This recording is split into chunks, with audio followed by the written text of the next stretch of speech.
திண்டுக்கல் மாவட்டம் நிலக்கோட்டை மலர் சந்தையில் கிறிஸ்துமஸ் பண்டிகையை முன்னிட்டு பூக்களின் விலை அதிகரித்துள்ளது. இது குறித்தான முழு விவரங்களோடு எமது செய்தியாளர் செந்தில் முத்துவிடம் கேட்டு பெறலாம். செந்தில் முத்து, பூக்களின் விலை அதிகரித்திருக்கும் நிலையில் பூக்கள் எந்த அளவுக்கு அதிகரித்திருக்கிறது, மக்களை எந்த அளவுக்கு பாதித்திருக்கிறது, முழு விவரங்களை நீங்க பதிவு பண்ணலாம். வணக்கம் பத்மநாபன். திண்டுக்கல் மாவட்டம் நிலக்கோட்டை மலர் சந்தையில் தற்போதைய நிலவரப்படி ஒளிந்து வரக்கூடிய கடும் படுகொலியின் காரணமாக பூக்களின் வரத்து மிக குறைவான அளவு மரச்சந்தைக்கு வந்து கொண்டிருக்கிறது. இந்த நிலையில் நாளை கிறிஸ்துமஸ் பண்டிகை வர உள்ளதை ஒட்டி பூக்களின் விலை வெகுவாக அதிகரித்திருக்கிறது. ஏற்கனவே அதிகரிக்கின்ற நிலையில் தற்போது பண்டிகை முன்னிட்டு 1 கிலோ மல்லிகைப்பூவின் விலை 1200 முதல் 1300 வரை கிலோ ஒன்றுக்கு விலை நிர்ணயம் செய்து விற்பனை செய்யப்பட்டு வருகிறது.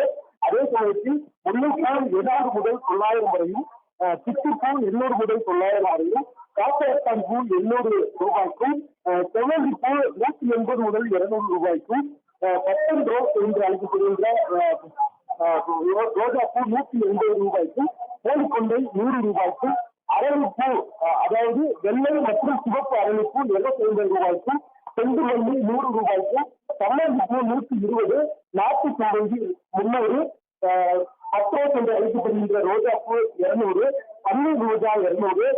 இதை தவிர வாசனைகளுக்காக மாலைகளில் பயன்படுத்தக்கூடிய மறுக்கொண்டு 1 கிலோ 200 ரூபாய், மருகு 180, துளசி 60 ரூபாய் என பூக்கள் நிலக்கோட்டை மலர் சந்தையில் விலை நிர்ணயம் செய்து தற்போது விற்பனை செய்யப்பட்டு வருகிறது. மேலும் பூக்களின் விலை அதிகரிப்பதற்கான வாய்ப்பு இருப்பதாகவும் வியாபாரிகள் மற்றும் விவசாயிகள் தரப்பில் கூறப்படுகிறது. தற்போது பொழிந்து வரக்கூடிய கடும் மழை மற்றும் பனிப்பொழிவின் காரணமாக அதிக பூக்கள் கருவக்கூடிய நிலை இருப்பதாகவும் வேளாண் துறை தரப்பிலும் விவசாயிகள் தரப்பிலும் கூறப்படுகிறது. இந்த தருணத்தில் பண்டிகையை முன்னிட்டு மேலும் பூக்களின் விலை அதிகரித்திருப்பதால் பொதுமக்கள் தரப்பிலும் பூக்களை கொள்முதல் செய்வதில் கடும் சிரமம் ஏற்பட்டிருக்கிறது.